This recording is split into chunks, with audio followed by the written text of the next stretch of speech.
Go back to the beginning. Such a remembered line from the first Digimon movie in America. Today, I'm going to go over Token Diaboromon. What I thought was originally a fairly budget deck has actually gone up since the release of BT5. Still, less than $100 with this version of the deck. Other than the deck list, I will also be going over the strengths and weaknesses of this deck. Let's begin. This deck runs 5 level 2s, 14 level 3s, 12 level 4s, 9 level 5s, 6 level 6s, 2 level 7s, 2 option cards, and 5 tamers. For level 2s, I'm running 5 Sumemon, 1 Sumemon from BT2, and 4 Sumemon from BT5. Sumemon from BT2 is simply a way for me to get DP buffs. Similarly to Red Omnimon level 2s, Sumemon from BT5 is my primary baby because I want to draw more cards. There are only 7 Digimon in this deck that are not viable targets to trigger the effect. Granted, technically 11 since Shademon cannot attack. But drawing into my other combo pieces is very important.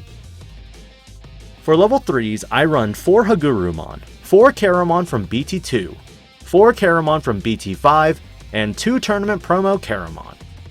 4 Hagurumon is necessary because it is a cheap body to play on the board for 2. Commandramon from BT3 is also a viable substitute. The rest of your level 3s are composed of Karamon. Karamon from BT2 is an absolute must, drawing multiple cards for you if multiple Diaboromon are played. Karamon from BT5 helps search for your other pieces since most of your deck is unidentified Digimon, and you're running 4 Arata Sanada. Lastly, I only run 2 Tournament Promo Karamon because even with a 1000 DP buff, your Diaboromons are more than likely going to get deleted. Looking at the current format, Red exceeds the 11,000 DP threshold easily. Lord Nightmon can get big real fast. Green already exceeds 11,000 DP with most of their level 6s, especially with Minomon, and Purple can free Evo into Omnimon's Ward. It's not a priority to get Promo Karamon for the deck, but it does give you another potential search option when hard playing Karamon from BT5. Substitutes for this slot could be Chumon. For level 4s, I run 4 Kurosarimon from BT2, 4 Kurosarimon from BT5, and 4 Shademon. Kurosarimon from BT2 gets nuts if you have multiple Arata Sanadas set up and ready to go. Because the moment you Evo into a Diaboromon, you can tap any number of Arata Sanadas you have and play a number of Diaboromons equivalent to them, and gain that much memory. Considering having all 4 Arata Sanadas would already put you to 5 memory, you're easily able to Digivolve into any Infamon and Diaboromon and claim back 4 to 5 memory. Kurosarimon from BT5 is another important component for the deck, because this enables all your Diaboromon to get Rush. Remember that scenario I just mentioned? If you have the right pieces, you can Evo into your Diaboromon and then potentially swing with 4 to 5 tokens as well. Lastly, Shademon is the blocker of the deck. However, it has a secondary ability that lets it play itself if it's checked in the security. Although I'm still playtesting with whether I'd rather have Tournament Pack Kurosarimon as another potential blocker, or Dark Tyrannomon from the starter deck mainly for its cheap Evo cost. Shademon has the unfortunate effect of not being able to attack, which can be game breaking if you're 1 attack away from winning the game. For level 5s, I run 4 BT2 Infamon, 3 Waru Munzemon, and 2 Infamon from BT5. BT2 Infamon is an absolute must, reducing your Diaboromon's cost by 1 when Evoing from it. Remember that scenario I mentioned earlier with Arata Sanada? Imagine Digivolving into this Infamon, then Digivolving into BT5 Diaboromon. That's an exact cost of 5 memory. And depending on what you have as level 4, you'll either have 5 tokens to attack with, or gain back 5 memory. After a considerable amount of playtesting, I found Waru Munzemon very useful in the deck. As a cheap Evo body of 2 and 5 on play, you'll be able to climb to Diaboromon quickly. However, it fails in 2 ways in that it's 1, you can't draw if Sumemon is the baby from under it, and 2, you can't add it to your hand via Karamon on search. Last but not least, 2 copies of Infamon. While warp digivolving can be useful from Caramon, I'd much rather prefer going from 3 to 4 to 5 for all the inheritable effects. In addition, Infamon has a neat inheritable of playing a Diaboromon token if the Digimon above it is deleted.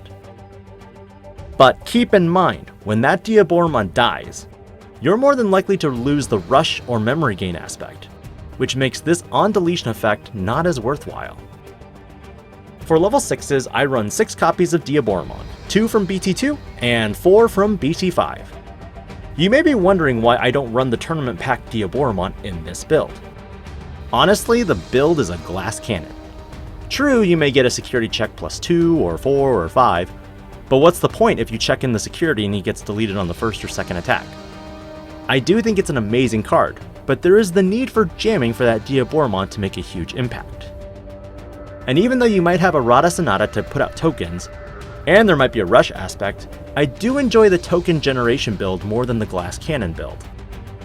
BT2 Diaboromon is only at 2 in this build, because of its high evolution cost. But when attacking, you'll be able to put out a clone each time he attacks. The token can be used to protect himself, or if the rush ability is active, a second attack into the security. My primary level 6 in this deck is the Diaboromon from BT5. This Diaboromon immediately puts out a token when digivolved into. It's also bigger than BT2's Diaboromon, and in conjunction with Arata Sanada, you can put out up to 5 Diaboromon tokens, and if rush is active, there's an OTK right there if your opponent doesn't have blockers. Which, even if you don't make it through with all your clones, you still have ways to end the game with Armageddemon. Armageddemon is the only level 7 Digimon in this build, and can be played for 3 if you delete a Diaboromon token on your field. On top of that, he negates level 7s on Digivolve effects. So no Omnimon, no Ragnalornmon, no Omnimon Zwart, no Omnimon Zwart Defeat, no Chaosmon, no Chaosmon Valderarm, and no Millenniummon. I'm running 2 because I had an issue getting clogged with 3 in hand several times. Dropping to 2 made it run a little smoother. This deck only runs 2 option cards as a defensive measure in the form of Catastrophe Cannon. Catastrophe Cannon de-digivolves my opponent's Digimon by 2 stages, and then plays a Diaboromon if I have Diaboromon out on the field. This card is my trump card against the worst matchup in the meta in the form of Hexablaumon. He just stops this deck cold. And remember, if you recover all that memory from tapping your Arata Sanadas after evoing into Diaboromon with a BT2 Kurosariumon, you'll have enough memory to play this card too and gain back 1 memory. This card is cheaper with the Kurosariumon evoed all the way up to Diaboromon. With that, you have 5 Tamers in this deck in the form of 1 Izzy Azumi and 4 Arata Sanada. I found several games where Izzy helped me see what's on top, and rearrange so I could climb up to Diaboromon. Keep in mind that there are 7 white targets in the deck, meaning you'll whiff on the memory gain if you hit any single one of them. Arata Sanada is just mandatory in the deck, giving you 1 memory if you have an unidentified Digimon in your trash. And last but not least, by suspending Arata Sanada, you can play another Diaboromon token when you digivolve into Diaboromon. While this deck isn't god tier broken like most other decks, it can be very fun to play. You'll be smiling the moment your opponent swings in and hits 2 Arata Sanadas, and suddenly, you've got all those tokens on board for lethal. Do you prefer Tournament Pack Diaboromon over the other Diaboromons? What are changes to the deck that you'd make and why? Let me know in the comments below. As always, this is DIGI-PANDA. Logging out.